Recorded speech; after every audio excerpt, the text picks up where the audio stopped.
श्रुत्वा हरिस्तमरणार्थिनमप्रमेयश्चक्रायुधः पतगराजभुजादिरूढः चक्रेण नक्रवदनं विनिपाट्य तस्माद्धस्ते प्रगृह्य भगवान कृपयोज्जहार। उसकी भगवान ने जैसे ही पुकार सुनी तो चक्रपाणी भगवान गरुड़ जी के ऊपर बैठे और गरुड़ की पीठ पर बैठकर वहां चले आए और अपना चक्र चलाकर उन्होंने ग्राह का मस्तक उसी क्षण काट दिया। और ऐसे कृपा परवश होकर भगवान ने कृपा करते हुए अपने शरणागत गजेंद्र की जो है सूंड पकड़कर उसको उस विपत्ति से उद्धार करा दिया, यानी जल से उसको बाहर निकाल दिया और ग्राह का उद्धार कर दिया। तो ऐसे कृपा करने के लिए भी भगवान एक बार जो है पधारे हैं। तो ये भी भगवान का एक श्री हरि अवतार है, कृपा करने के लिए पधारे हैं। ज्यायान गुणैरवरजोप्यदिते सुतानां लोकान् विचक्रम इमान् यदथाधियज्ञः क्ष्मां वामनेन जगृहे त्रिपदच्छलेन याञ्चामृते पथि चरण प्रभुभिर्न चाल्यः। ज्यायान गुणैरवरजोप्यदिते सुतानां, अदिति के जितने भी पुत्र हुए देवता उनमें वामन भगवान सबसे छोटे थे, लेकिन ज्यायान गुणैरवरजो, जन्म के अनुरूप तो वो छोटे थे, लेकिन गुणों को देखा जाए तो वामन भगवान गुणों में सभी देवताओं के बड़े भाई थे, सबसे ज्यादा गुण वाले थे। क्योंकि लोकान विचक्रम इमान यदथाधियज्ञ, पूर्व काल में यज्ञ हुआ था जो किसने किया था? महाराज बलि ने, जो उस समय स्वर्ग और पाताल दोनों स्थान के राजा थे, सारे लोग उन्हीं के अधिकार में आ गए थे। तो क्ष्माम वामनेन जगृहे त्रिपदच्छलेन, क्षमा यानी पृथ्वी को बचाने के लिए वामन भगवान ने जो है 3 पग भूमि की याचना करी और छल से जो है बलि को हर लिया। याञ्चामृते पथि चरण प्रभुभिर्न चाल्यः, और बलि से भगवान ने सारी की सारी पृथ्वी ले ली। तो भगवान ये एक बात का निर्णय करके दिखा रहे थे कि अगर कोई गलत मार्ग पर भी चल रहा है, भले ही उसने अपने बल के द्वारा वो सारी पृथ्वी आदि को ले लिया हो, लेकिन वो गलत है क्योंकि वो असुरों के साथ हैं, अधर्म करने वाले। तो भगवान ने देवताओं के लिए वो सारी पृथ्वी लेकर के देवताओं को ही प्रदान कर दी, क्योंकि भगवान सदा धर्म वालों के साथ रहते हैं। तो एक बात और भगवान ने इससे ये सिद्ध ही कर दी थी कि सन्मार्ग पर चलने वाले जो पुरुष हैं वो याचना के सिवाय किसी उपाय से समर्थ पुरुष भी जो है अपने स्थान से नहीं हटा सकते, ऐश्वर्य से च्युत नहीं कर सकते हैं। नार्थो बलेरय मुरुक्रम पाद शौच मापः शिखा धृतवतो विबुधाधिपत्यम यो वै प्रतिश्रुतमृते न चिकीर्षदन्यदात्मानमंग शीर्षा हरये भीमेने। नार्थो बलेर मुरुक्रम पाद शौच आपः शिखा धृतवतो विबुधाधिपत्यम। भगवान वामन के तो चरणामृत को राजा बलि ने धारण किया था। सुखदेव बाबा ने भी ये चर्चा करी है कि देखो, ऐसी स्थिति में जब राजा बलि को इंद्र की पदवी मिली, उन्होंने वचन दे दिया कि मैं तो एक बार दे रहा हूं इनको 3 पग भूमि। शुक्राचार्य जी ने बहुत मना किया, लेकिन अपने वचन के विपरीत राजा बलि गए ही नहीं, अपितु उन्होंने तो क्या किया? आत्मानमंग शीर्षा मैंने, जिस समय उनके पास देने को कुछ नहीं बचा, भगवान ने 2 ही पग में सब कुछ नाप लिया, तो उन्होंने अपना मस्तक आगे कर दिया कि मैं तो बचाऊं ना, तो 3रा पग मेरे ऊपर रख लीजिए, ऐसा उन्होंने प्रार्थना कर ली थी। तुभ्यं च नारद भृशं भगवान विवृद्ध भावेन साधु परितुष्ट उवाच योगम ज्ञानम च भागवतमात्मसतत्वदीपम यद वासुदेव शरणा विदुरंज सैव। ब्रह्मा जी कह रहे हैं कि पुत्र नारद, इस प्रकार वामन भगवान भी प्रकट हुए और भगवान ने वामन के अवतार के बाद एक अवतार ग्रहण किया, हंस अवतार। भगवान हंस बनकर पधारे, किस लिए? तुभ्यम च नारद भृशम भगवान विवृद्ध, तुम पर कृपा करके भगवान हंस बन करके गए। भावेन साधु परितुष्ट उवाच योगम, भगवान ने हंस बन करके तुम्हें उपदेश दिया। कैसा? योग का, ज्ञान का, है ना, आत्म तत्व को प्रकाशित करने वाले भागवत धर्म का उपदेश तुम्हें ध्यान। ये सबको नहीं मिल पाता। ज्ञानम च भागवतमात्म सतत्वदीपम, ये मात्र भगवान वासुदेव के शरणागत रहने वाले जो परम भागवत भक्त हैं, उन्हीं को ये सब मिल पाता है जो भगवान ने हंस बन करके तुम्हें प्रदान किया है। चक्रम च दीक्ष्व विहितम दशसु स्वतेजो मन्वन्तरेषु मनुवंशधरो बिभर्ति दुष्टेषु राजसुदमं व्यदधात् स्वकीर्तिं सत्येत्र पृष्ठ उशतिं प्रथयंश्चरित्रैः। ब्रह्मा जी एक बात और भी कह रहे हैं कि नारद जी, ये जो भगवान का मनु अवतार है ना, प्रत्येक मनवंतर में जो मनु होते हैं वो भी भगवान के ही अवतार हैं। ये भी विविध विविध कर्मों के लिए ही मनु बन करके प्रकट हो जाया करते हैं। मनु अर्थात मनवंतरों में मनु रूप में भगवान प्रकट होते हुए मनुवंश की रक्षा करते हैं। और दशों दिशाओं में कैसे चलते हैं? चक्रम च दिक्ष विहितम, सारी दिशाओं में ऐसे राज्य करते हैं, ऐसे प्रजा का पालन करते हैं जैसे निष्कंटक आपका चक्र चलता है, भगवान का चक्र चलता है ना सुदर्शन, ठीक उसी प्रकार से ही ये मनु के रूप में भी पूरा अपना जो राज्य पालन है बेरोक टोक उसी प्रकार निष्कंटक राज्य करते रहते हैं।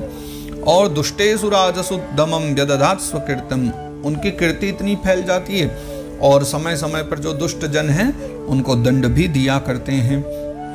सत्यत्र पृष्ठ औषतिम प्रथयोंश चरित्र ही, और फिर तीनों लोकों में जो है उनकी कीर्ति गाई जाती है।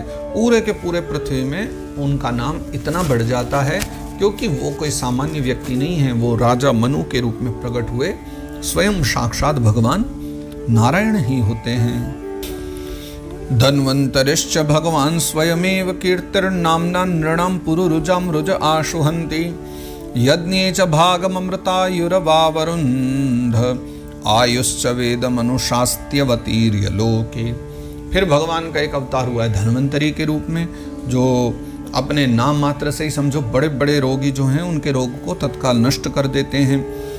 और यज्ञे च भागममृतायुरवावरुन्ध, पूर्व काल में देवताओं का जो यज्ञ भाग हरण कर लिया गया था, धन्वंतरी भगवान ने ही उन देवताओं का यज्ञ भाग उनको फिर से वापस दिलाया। कैसे? अमृत पिला करके उन्होंने सबको अमृत पिलवाया।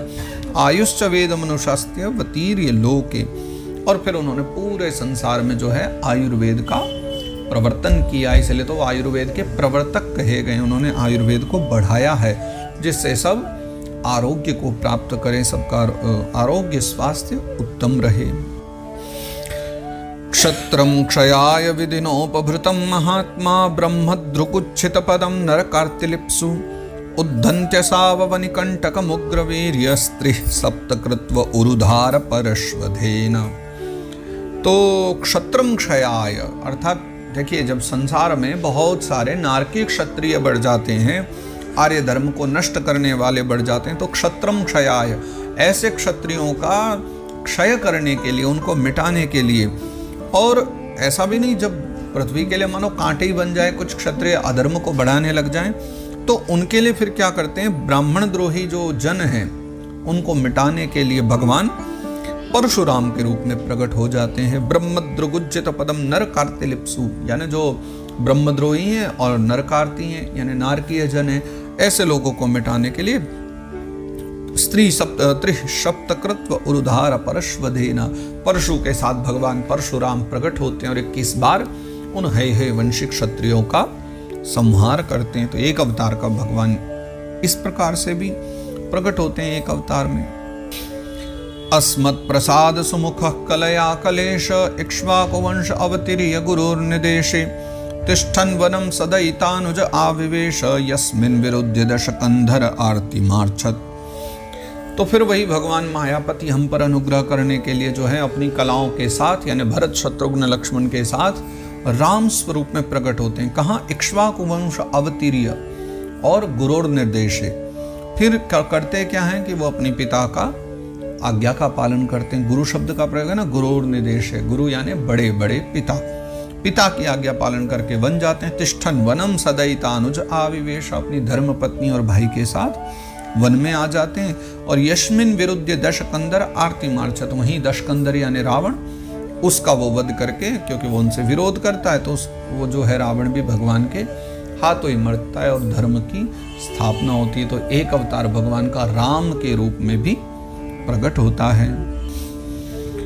यस्मा अदादुदधीरूढ़ भयंग वेपो मार्गम सपद्य रिपुरम हरवद्य द्रक्षो दूरे सुरन्मथितरो शशुषोण दृष्ट्या तातप्यमानमकरो रगनक्र चक्रः। तो जैसे पूर्व काल में मार्गम सपद्य रिपु हरवद्य द्रक्षो, हरवद्य यानी भगवान शंकर के समान, जैसे भगवान शंकर त्रिपुर को जलाने के लिए भयंकर क्रोध में चले जा रहे थे ना, ठीक वैसे ही उनके समान युद्ध भगवान राम भी लंका को जलाने के लिए मानो समुद्र तट पर तैयार हैं। लेकिन मार्ग चाहिए था, इसलिए 3 दिन तक बैठे रहे, प्रार्थना करते रहे। लेकिन समुद्र ने नहीं सुना। तब माँ सीता के वियोग में क्रोध से लाल लाल आंखें भरे हुए राम जी जब समुद्र पर क्रोध करते हैं, तब जो है तत्काल ही समुद्र जो है भगवान को मार्ग दे देता। दूरे सुरन्मथित रोष शुशोण दृष्टिया, भगवान के ऐसे आंखें लाल हो जाती हैं क्रोध में कि समुद्र तो क्या, तातप्यमान मकरो नक्र चक्र, नक्र यानी वो मगरमच्छ आदि भी जो है ना, सब के सब भी जो है तातप्यमान, सब समुद्र के साथ तपने लग जाते हैं भगवान के क्रोध को देख करके। तब झटपट जो है समुद्र तुरंत भगवान को मार्ग दे देता है। ऐसे राम जन्म हुआ है, तो ये राम कथा भी आती, राम अवतार हुआ है भगवान का। वक्षस्थल स्पर्श रुग्ण महेंद्रवाह दंतैर्विडंबित ककुब्जुष ऊढ़हासम सद्योषुभिः सह विनेष्यति दार हर्तुर विस्फुर्चितैर्धनुष उच्चरतोधि सैन्ये। तो पूर्व काल में वक्षस्थल स्पर्श रुग्ण महेंद्रवाह, महेंद्रवाह यानी इंद्र का वाहन, वो कौन है, ऐरावत। वक्षस्थल स्पर्श रुग्ण, जब वो ऐरावत भी आया और टक्कर मारी रावण के सीने पर, रावण के वक्षस्थल पर, तो उस ऐरावत के जो दांत हैं वो भी जब लगे वक्षस्थल से रावण के, तो वो टूट करके चूर चूर होने लग गए। और दंतैर विडंबित ककुब्जुष ऊढ़हासम, चारों ओर फैल गए वो, तब वो हंसने लगा। लेकिन इतना बलवान रावण भी जब राम जी के सम्मुख आया, तो भगवान के सम्मुख आ जाने से वो भी पराजित हो गया। भगवान के क्रोध की अग्नि में वो भी जल गया। और भगवान राम जी की जो धर्म पत्नी है जगत जननी माँ सीता, उनका जब वो हरण करके ले गया और घमंड से फूल रहा था, तब भगवान को लड़ने के लिए मैदान में बुलाता है, ललकारता है।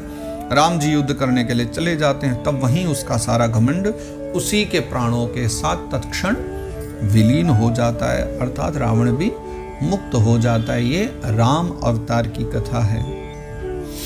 भूमि सुरे तरवरूथ विमर्दिताय क्लेशव्यवाय कलया सित कृष्ण केसः जातः करिष्यति जनानुपलक्ष्य मार्ग कर्माणि चात्म महिमोपनिबंधनानि।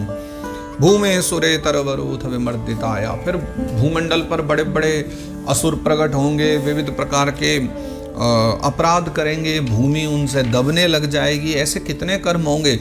तब जो है भगवान कृष्ण बलराम के रूप में अवतार लेते हैं, और कृष्ण बलराम रूप से अवतार लेके विविध लीला करते हुए संसार के जो बड़े बड़े पापी हैं जो यहाँ प्रकट हुए, भगवान उन सब का उद्धार कर देंगे या उद्धार कर देते हैं, ऐसा समझना चाहिए। फिर वो क्या क्या लीला करते हैं, कुछ कुछ लीलाएं उनकी आगे बतला रहे हैं यहाँ पर ब्रह्मा जी।